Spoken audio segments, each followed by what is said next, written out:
तुर्किया और शाम में ज़लज़ला, सैयदा ज़ैनब रज़ी अल्लाह तआला अन्हा के रोज़े अक़दस में मौजूद ज़ायरीन क्या करते रहे। तुर्किया और शाम समेत पूरे खित्ते में शदीद नौयत का ज़लज़ला आया, जिससे हजारों लोग लुग़्मा अजल बन गए। शाम के शहर दमिश्क में भी शदीद ज़लज़ले के बायस इमारतें लरज़ उठी और बहुत से लोग खौफज़दा होकर सड़कों पर निकल आए। इस दौरान पैगम्बर इस्लाम हज़रत मोहम्मद सल्लल्लाहु अलैहि वसल्लम की प्यारी नवासी सैयदा ज़ैनब रज़ी अल्लाह तआला अन्हा के मज़ार की वीडियोस भी सोशल मीडिया पर वायरल हो रही हैं।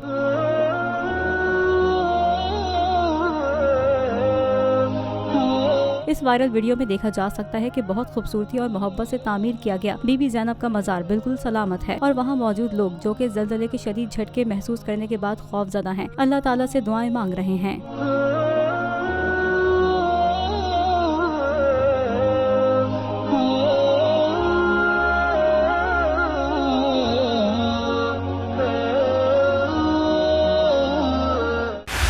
बोल उड़ाएगा सबका होश, भूल जाएंगे सब अपना जोश।